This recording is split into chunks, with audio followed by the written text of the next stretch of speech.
Bueno, hola, ¿cómo están? Espero que se encuentren bien. Bueno, continuamos.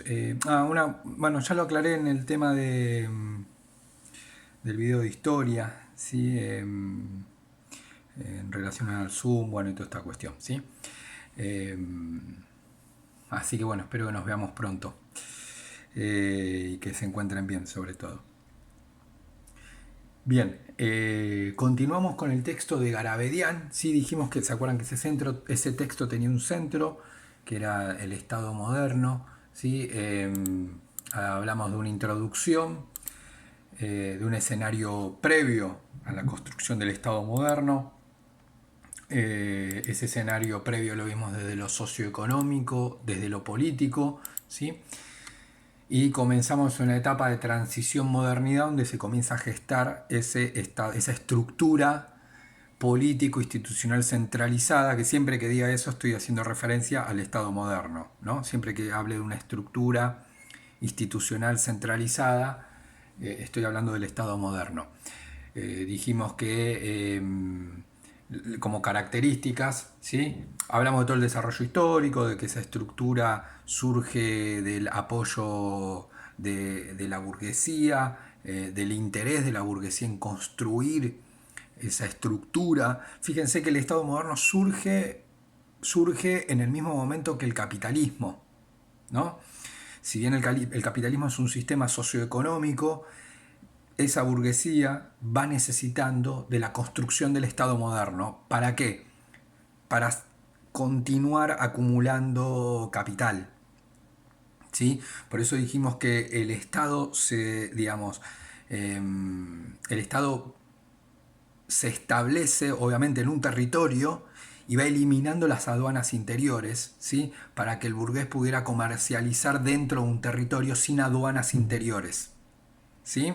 Lo cual eso facilitaba el comercio. Si hay el ejemplo, si alguien quiere vender algo de Buenos Aires a Jujuy, no es que paga aduana, aduana, aduana por cada provincia que pasa, no. ¿Sí?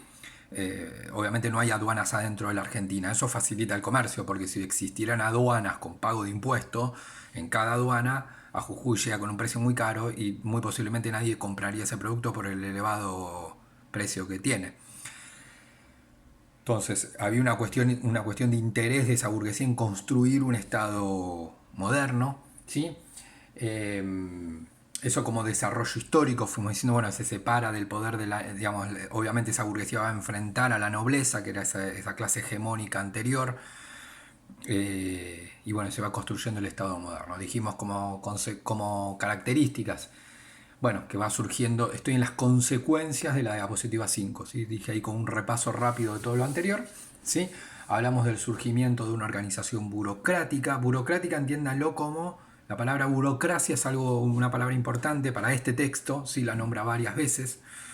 Burocracia en el sentido de Weber, ¿sí? Lo nombro porque tal vez lo vieron en sociología el año pasado, como ese personal administrativo del Estado que se mueve en función de reglamentos, en función de reglas, ¿sí? Eh, de reglas que están preestablecidas, ¿sí? Eh, Cuando hablo de burocracia tengo que pensar en personal administrativo del Estado, ¿sí? Un personal administrativo que se mueve en función de determinadas. Siempre que hable de burocracia, pues lo vamos a nombrar mucho la palabra, tengan en cuenta esto, ¿no? Burocracia, tenganlo en cuenta como ese personal administrativo, que se mueve en función de reglas, normas preestablecidas, ¿sí? En el sentido de que, y ahí juega lo impersonal, en el sentido de que, nada, piensen como una persona que entra a un trabajo, ahora se usa menos lo que yo voy a decir ahora, pero todavía existe obviamente, ¿sí? Una persona que entra a un trabajo y le dicen, mira, vos tenés que hacer blanco, negro, celeste, gris, ta, ta, ta, ta. Estas son tus tareas, ¿sí? Y vos tenés que hacer eso, ¿sí? Estas son tus tareas y las tenés que hacer. Vos tenés que hacer estas tareas de esta forma y tenés que llegar a esto. Este es tu trabajo. Y pensemos en cualquier organización, ¿sí? En una fábrica, ¿sí? O sea, un contador, ¿sí? Entra y dice, bueno, mira, yo te contrato, lo que quiero es que vos Del 1 al 10, liquide, a fin de mes liquide los sueldos, de esta manera los tenés que liquidar, ¿sí? Usa este programa de compu. Después los otros días lo que vas a hacer es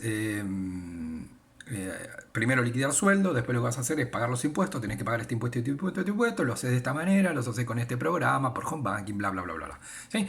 Y la tercera tarea que tenés que hacer es, no sé, el balance. Bueno, ves cuánto entró y cuánto salió, ¿sí? Es como que yo lo contrato al tipo y le doy esas tareas, ¿sí? El tipo está en una organización, en una estructura, ¿sí? Lo meto. Obviamente que es una persona, el tipo no es un perro, pero fíjense que es impersonal. ¿En qué sentido impersonal?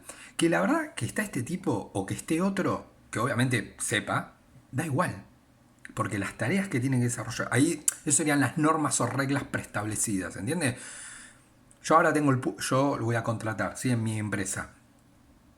Las tareas yo ya las tengo, ¿sí? Dije, liquidar sueldos, liquidar impuestos y hacer el balance, ¿sí? Yo tengo todo escrito, cómo hacerlo, ¿sí? En qué fecha, ¿sí? Punto. Bien. La verdad que impersonal, quiero que entiendan mucho este concepto de impersonalidad porque es muy importante, ¿sí? Impersonalidad en el sentido de que no es en el sentido, porque uno lo entiende a pensar, obviamente, lógicamente, el que no estoy hablando de persona, y eso es imposible, no existe.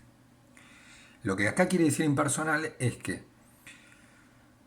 estoy hablando de la estructura burocrática, ¿sí? Que aplica a una organización como la que yo estoy dando el ejemplo, una empresa y obviamente al Estado. Bien, esas son las tareas, ¿sí? Liquidación de sueldos, impuestos, hacer el balance. Es impersonal porque yo ya las tareas las tengo escritas. Y impersonal en el sentido que esté este tipo, el otro, o el otro, o el otro que yo voy a contratar, me da igual.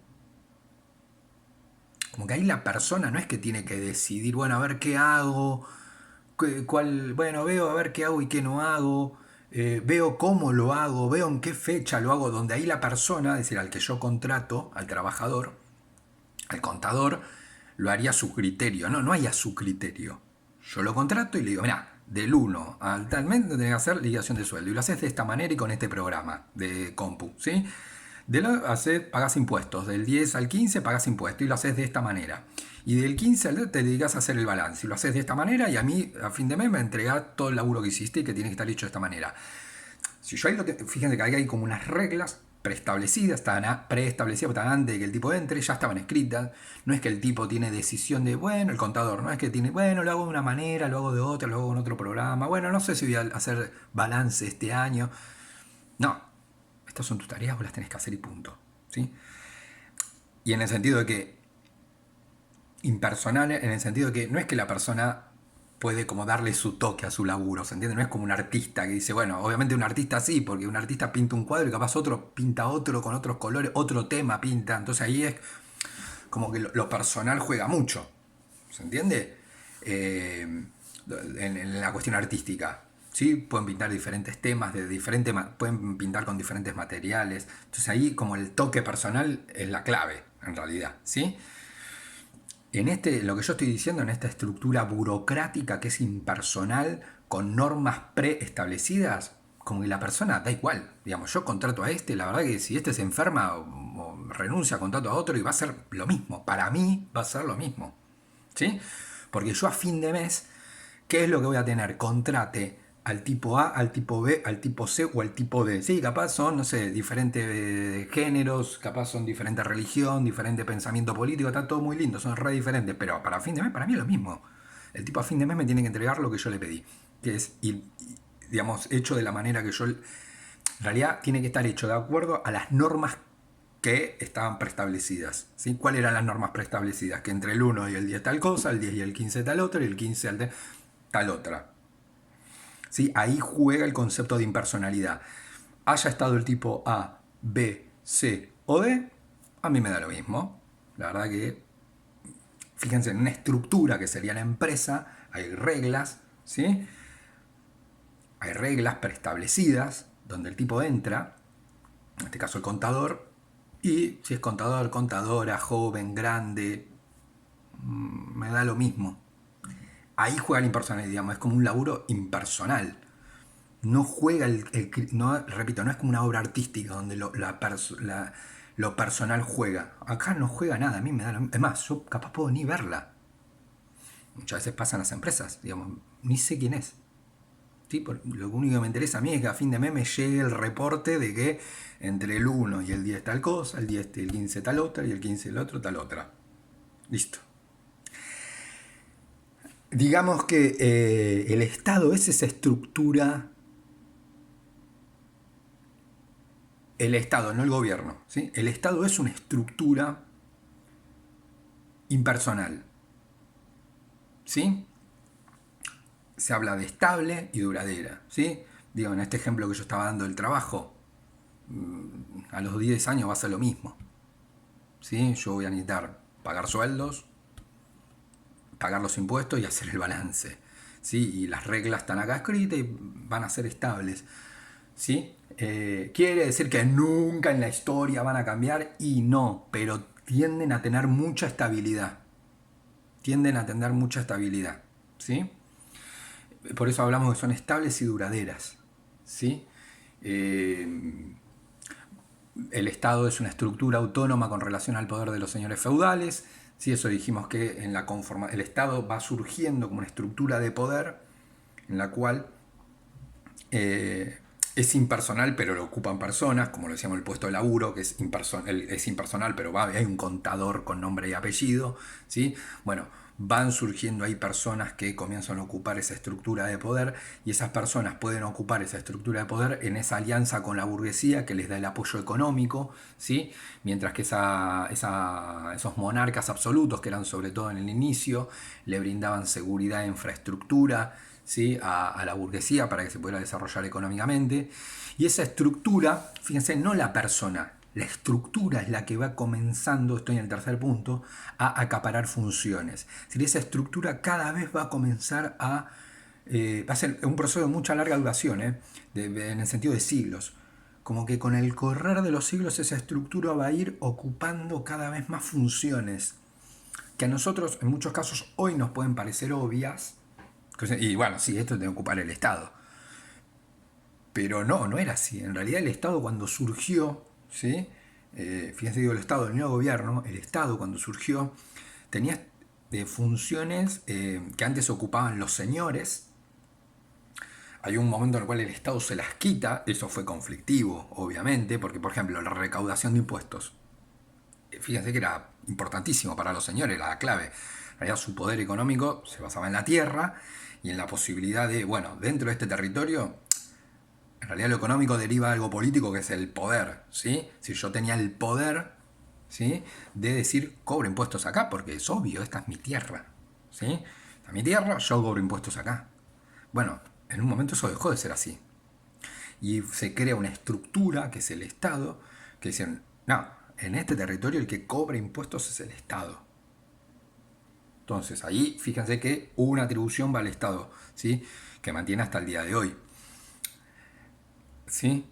Mantiene hasta el día de hoy. Y en algún punto es una palabra, esta atribución, sí, la mantiene hasta el día de hoy. Y bueno, nada, iba a decir otra cuestión, pero ahí no la quiero complicar más, ¿sí?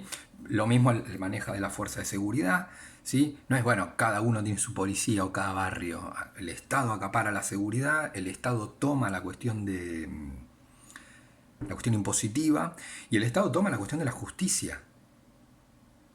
¿Sí? Que esto también es un tema, ¿no? Porque uno podría...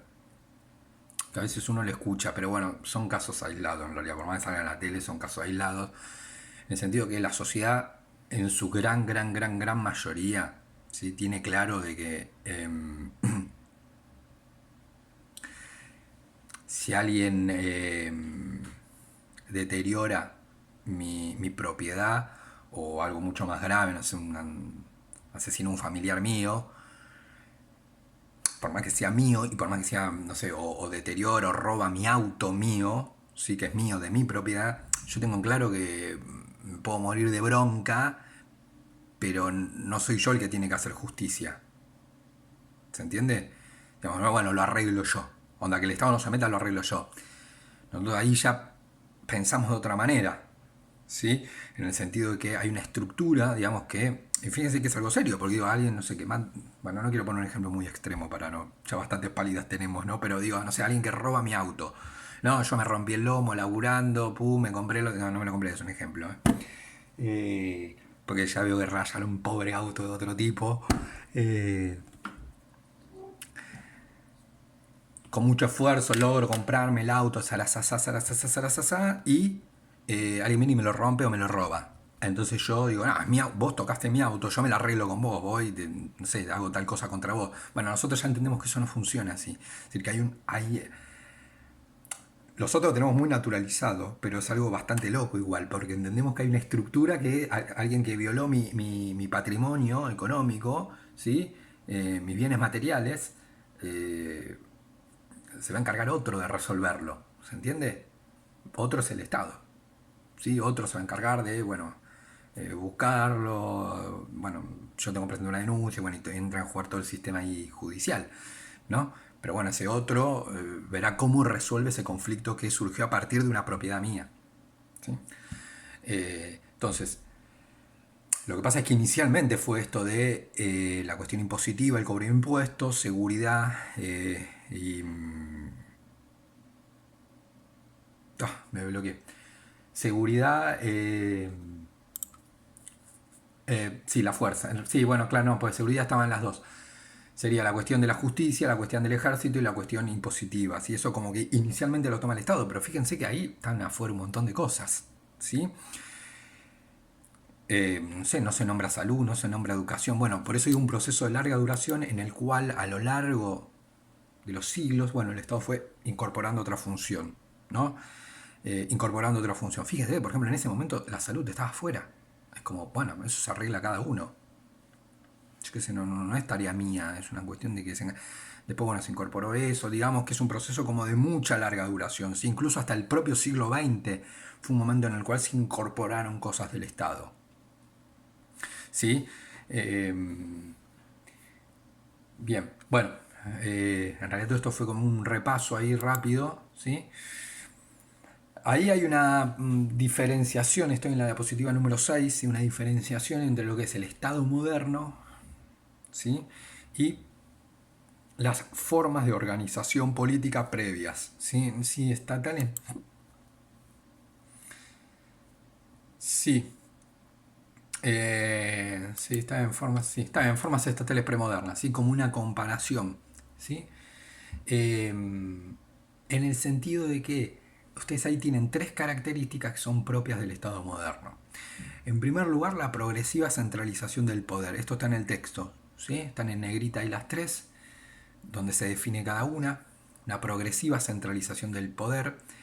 Esto es muy importante. Lo que se centraliza, esto yo creo que el video anterior hablé mucho de esto, el poder es lo que se centraliza. ¿Sí? Porque, a ver, digo, pensando en el tema de impuestos, ¿no? Que es algo económico, pero fíjense que eso deriva de la cuestión del poder, porque yo que vivo acá le tengo que pagar impuesto a un señor. Bueno, porque el señor era el que tenía digamos, tenía el poder en sus manos. Entonces eso hacía que había como relaciones de poder en el cual la nobleza, los señores eran los más poderosos, ¿sí?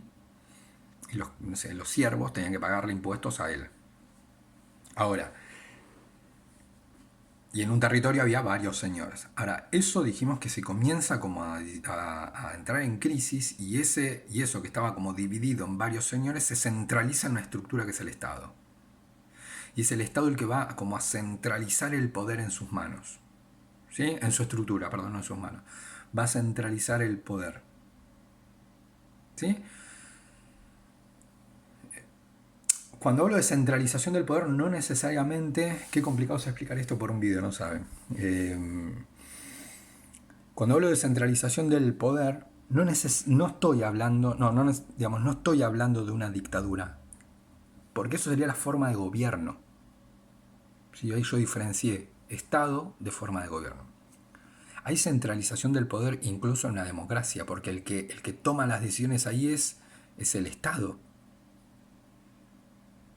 ¿Sí? Hay una centralización del poder. Bueno, ahora con la cuarentena hay una centralización del poder. Fíjense, es una democracia y el presidente dice, no sale nadie, y no sale nadie. Se acabó, ¿sí?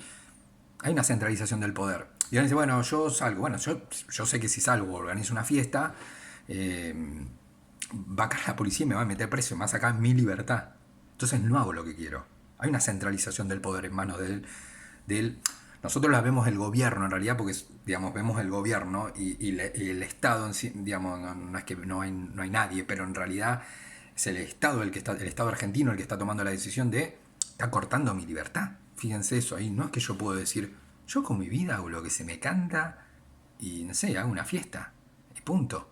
Porque es mi casa, en mi horario, en mis horarios, yo pongo la plata, organizo yo. ¿Quién? No, y fíjense que ahí el Estado dice no. Entonces, ahí, ¿qué es lo que veo? Que el poder está en manos del Estado. Es más, el Estado dice, bueno, yo soy libre, hago una fiesta, hago lo que quiero. ¿Sí? Ponele que la hago, va a venir la policía, va a terminar la fiesta y me va a llevar preso. Entonces ahí veo que el Estado tiene un poder de fuerza. ¿Sí? El pago de impuestos. Yo no puedo decir, bueno, no, yo no quiero pagar impuestos en la Argentina. La verdad es que, no sé, vivo en la mitad de una isla, vivo en la mitad de la Patagonia, no tengo contacto con nadie, no quiero pagar impuestos. No tengo que pagar impuestos igual, porque estoy en un territorio que corresponde al Estado argentino. Yo tengo el título de propiedad y puedo decir, pero tengo el título de propiedad de mi casa, así que este territorio es mío y yo vivo acá y no quiero pagar impuestos. Vos tenés que pagar igual. Fíjense, porque ahí el poder está centralizado del Estado y hay cuestiones ahí en las cuales el poder está en manos del Estado y punto. Digamos, no, ni siquiera, incluso en un gobierno democrático. ¿Sí? O sea, hay una centralización del poder que está en manos del Estado. Obviamente, en su proceso de construcción, ¿sí? Esa centralización tuvo que el Estado ir como conflictuando con varios, porque por ejemplo, eso decíamos de los señores que cobraban impuestos. Imagínense que los señores nos dijeron, bueno, sí, a partir de ahora que cobre en esta región que cobre impuesto el Estado y yo no cobro nada y no pasa nada. No, fue conflictivo. Tuvo que enfrentarse, por ejemplo, a los señores el Estado. ¿Sí? Eh, es decir, en el proceso de centralización del poder, ese conflicto, eh, digamos, en el proceso de centralización del poder, muchas atribuciones, ¿sí?, que le fue quitando a otros actores, fue conflictiva. ¿Sí? Sí, estoy pensando hablar de algún otro ejemplo, ¿sí? Sí, creo que con el tema de los impuestos está, sí, creo que se entiende. Eh, Bien. Eh, la otra característica es el creciente proceso de secularización.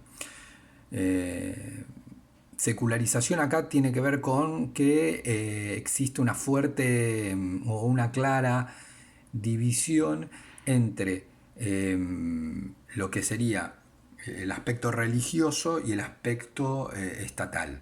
¿Sí? En que hay una clara división entre lo que le corresponde eh, a lo religioso y en ese sentido a las instituciones, como por ejemplo la iglesia, y, eh, y lo que sería propio del Estado. ¿Sí? Ahí como que hay una clara división. ¿Sí? En ese creciente proceso de secularización, obviamente ahí es a lo que volvemos, ¿no? Hay un claro enfrentamiento entre, digamos, el Estado moderno como que en sí mismo, por eso es una característica esencial, en el sentido de que cualquier Estado moderno en algún momento de su desarrollo histórico va a plantearse el tema de la secularización, ¿sí? No es que sean todos en el mismo momento, ¿sí? O las tres características juntas, sino como que es un proceso como de construcción, ¿sí? No es que, bueno, se fundó el Estado moderno, no, se va dando la primera, o capaz la tercera, y después la segunda, y después la primera, o capaz la segunda, ¿sí? Y eso como que en ese proceso de construcción se va dando a lo largo del tiempo, ¿sí? Lo que se habla acá es de que en el proceso de secularización, de esta división entre el área estatal y el área religiosa, ¿sí? Que nosotros lo tenemos asociado a la Iglesia Católica, pero no necesariamente tiene que ver con la Iglesia Católica, que sí lo tiene que ver, pero no solamente, porque ahora voy a dar un ejemplo, porque si no hay cuestiones que nosotros no vamos a entender, ¿sí? Si damos solo ese ejemplo. Lo que se plantea es que, bueno, por ejemplo, la legislación del Estado, las normas del Estado, ¿sí? No tengan influencia religiosa, eh, las bases en las cuales se sustenta el Estado, ¿sí? Las bases en las cuales se sustenta, por ejemplo, el poder. ¿Sí? ¿Por qué? Esto que decía, bueno, el Estado es el que centraliza el poder. Bueno, ¿por qué? Bueno, en ese por qué, que no existe un basamento religioso, no es porque Dios dijo que, ¿sí? O porque en la Biblia está, o porque en el Corán está que, todo eso, porque eso es una base. ¿Por qué cobro impuestos en este territorio? Porque en el Corán está escrito que Alá dijo. No, ahí estás dando una justificación religiosa de por qué el Estado está cobrando impuestos. ¿Sí? Y ahí también lo que se busca es como que eliminar ese contenido religioso. El Estado se tiene que basar en justificaciones, en construir su legislación en función de, digamos, un saber racional. Un saber racional. ¿Por qué? Porque te tengo que dar un saber racional. Porque la fundamentación de esta legislación en que está en un fundamento racional. ¿Por qué el Estado tiene que cobrar en impuestos? El por qué tiene que ver con una justificación racional. ¿Sí? No religiosa.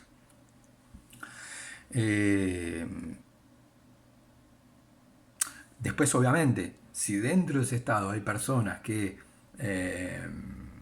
practican la fe y quieren seguir determinadas normas o reglas, ¿sí? O principios morales por una cuestión religiosa, pero fíjense que queda algo reservado a la persona, no al Estado. ¿Sí? Decía esto, lo de la Iglesia Católica, ¿sí? Porque para nosotros obviamente es más común la cuestión de la Iglesia Católica, pero fíjense que hay todo un tema con esto en también lo que son los países de Oriente, donde ahí en realidad, estoy hablando actualmente, ese proceso de Estado moderno está como, no digo no exista, por eso lo que yo dije, se puede dar una característica y todavía no la otra, se está desarrollando la otra, ¿sí? Donde son estados justamente, no son seculares, ¿sí? Donde, por ejemplo, lo religioso, ¿sí? Desde quién tiene que gobernar, digamos, quién tiene que gobernar, la legislación, bueno, toda esa está como fuertemente influenciado por la religión musulmana, que en muchos casos es una visión extremista, ¿sí? Porque obviamente también formas de comprender la religión islámica hay un montón, o de vivir el islamismo hay un montón de formas de vivir el islamismo, como hay un montón de formas de vivir el catolicismo, ¿sí? Bueno, en algunos países una visión como extrema, ¿sí? Entonces hace que, bueno, primero un líder religioso esté a cargo del Estado. La legislación del Estado se base en el Corán, en una visión extrema del Corán. ¿Sí? Bueno, entonces ahí donde no hay un principio de secularización, ¿sí? Porque lo religioso y lo político está fuertemente vinculado, no hay un proceso de separación. ¿Sí? El ejemplo más claro, se me ocurrió ahí otro ejemplo, ¿sí? Tiene que ver con que, bueno, por ejemplo, el tema del matrimonio, ¿sí? En la Argentina, digamos, la Iglesia Católica, ¿sí? Establece como un sacramento, ¿sí? Lo que es el matrimonio por iglesia, ¿sí? Que sería como la unión ante Dios del hombre y la mujer, ¿sí? Y por ejemplo es indisoluble, ¿sí? ¿En qué se basa esa indisolubilidad del matrimonio? En una lectura de la Biblia. Entonces hay un principio religioso, ¿sí?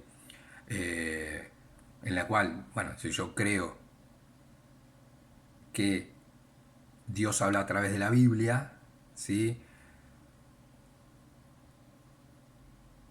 Voy a creer en ese sacramento y voy a creer en que no se puede disolver, ¿sí?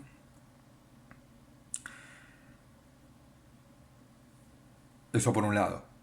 pero eso es una cuestión religiosa, ¿sí? Es un matrimonio, ¿sí? Religioso. El Estado, claro, en un momento decía, bueno, en un determinado momento decía, bueno, ¿quiénes son para mi matrimonio? Bueno, y tomaba la cuestión religiosa. Sí, bueno, el que se casó por iglesia, para mí está frente al Estado, está casado. Pero bueno, ahí no estaba vinculado ahí estaba vinculado lo religioso con lo político. Es decir, el Estado tomaba los casamientos como por iglesia como algo válido para el Estado. ¿Sí? Bueno, obviamente en un momento, eso después ya, sobre todo a fines del 1800, porque algo que yo no expliqué en cuarto, lo debería haber explicado, ese régimen oligárquico argentino, el régimen conservador argentino, ¿sí? Donde se fundó el modelo aeroportuario y todo eso, bueno, era liberal también en lo político, con lo cual era fuertemente secular. Sí, era algo bastante particular en el caso argentino. Por ejemplo, Roca, creo que hasta se llegó a romper relaciones con el Vaticano. Era una cuestión de un Estado secular bien fuerte. ¿Qué se hizo? Bueno, se dijo, no, el de la iglesia es el de la iglesia, el que se quiere, como que para mí no existe la cuestión religiosa. Entonces, como no existe la cuestión religiosa, ¿sí? Que dijo, bueno, pero tengo que saber si alguien está casado o no está casado. ¿Cómo lo sé?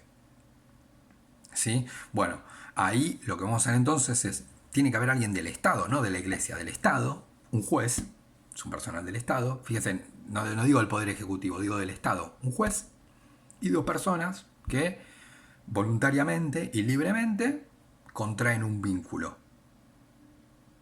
Contraen un vínculo. Entonces a partir de ese momento, para mí, adelante, fíjense, yo ahí ya hay una cuestión de poder también, porque yo es como que, para mí el sacerdote no cuenta. Para mí el que cuenta es mi personal. ¿Cuál es mi personal? El juez. Ese me está dando fe de que esos dos tipos libremente, voluntariamente, quieren contraer una unión. ¿Sí? Quieren contraer una unión. Y a partir de ahí para mí están casados. ¿Qué es el matrimonio? Hasta hoy el matrimonio civil. ¿Sí? ¿Qué es el matrimonio civil?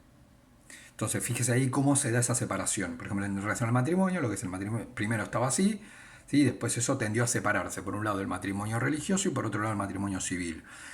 Y hoy, bueno, sigue así, ¿no? Hay gente que, por ejemplo, no se casa por iglesia, pero se casa por civil, ¿sí? O hay gente que hace los dos, obviamente, porque en realidad para el Estado dicen, bueno, a mí no me interesa la cuestión religiosa, me interesa la cuestión del matrimonio civil. Eso ya te da derechos, obligaciones, ¿sí? Propios de la pareja, ¿sí? Desde lo económico, bueno, cuestiones, no soy especialista, pero también otro tipo de derechos, ¿sí? Eh, hacer un matrimonio, ¿sí? Pero fíjense que el Estado hoy toma la cuestión del matrimonio civil, crea como su propio matrimonio, ¿sí?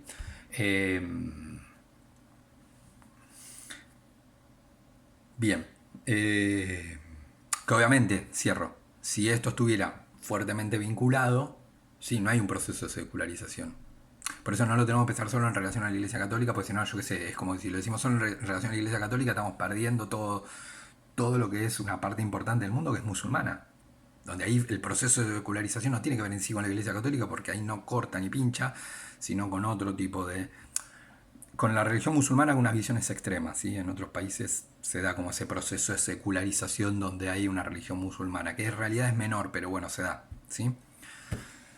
Por último, disculpen, sé que es largo el video, pero bueno, por último, tiene que ver con una creciente concentración de funciones en manos de una burocracia profesional que tiene que ver con toda la característica de burocracia que yo dije antes, ¿sí? Ese personal que acapara funciones, que es impersonal, que se mueve en función de la racionalidad. Dijimos que el contador ahí entra y no es que dice, bueno, a mí me parece que yo voy a hacer esto, tal otro, o no, esta tarea no me ocupa. No, ya hay reglas preestablecidas y que la persona tiene que seguir, ¿sí? Bien, bueno, me quedan las últimas dos características, es la idea de construcción política y desarrollo histórico, ¿sí? Eso voy a dejar, me parece que lo hagan ustedes por su cuenta, si yo ya después sigo con las características, ¿sí? Nada, no, digo un rengloncito de cada uno y listo, así ya después paso a la otra. El desarrollo histórico tiene que ver con que obviamente fue un proceso de desarrollo histórico en el sentido de que no es inevitable. Historia no entiéndanlo como lo que pasó de ayer para atrás, eso no es historia, sino como historia entiéndanlo como, digamos, no tiene que ver con la noción como de pasado, ¿sí? Sino como que desarrollo histórico acá hace referencia a que el Estado se fue construyendo, ¿sí? A lo largo del tiempo. De una apareció el Estado moderno. Esto que decíamos, no sé, fíjense en el inicio de la salud y educación ni se hablaba, y para nosotros hoy es como un Estado no se va a encargar de la educación, ¿sí? Más queremos que haya más educación, más salud, ¿sí? No era algo que estaba sujeto al individuo, ¿sí? Entonces, pero eso fue un proceso en el tiempo, ¿sí? Que se podría no haber dado también. Digamos, hubo un tiempo en el cual digamos, digamos, la gente ni pensaba que el Estado le tenía que dar educación, y menos gratis, es como que ni lo pensaba. ¿Sí? El desarrollo del tiempo eso se fue dando, ¿sí? Y una construcción política en el sentido de que, nada, ahí el hombre, en el sentido político, en el sentido que fue decidiendo ir construir eso. ¿Sí? Construir el Estado moderno con sus características. Es decir, primero que se ocupe de esto, después, como una construcción del hombre en relación a ese Estado moderno. ¿Sí? Bien, igual esos dos últimos están bien explicadas ahí en el texto, así yo después ya en el próximo video paso a la diapositiva 8, ¿sí? Bueno, espero que se encuentren bien, les mando un saludo. No me voy a cortar porque tengo una reunión ahora, así que, y aparte llevamos 36 minutos, está bastante largo. Bueno, espero que se encuentren bien.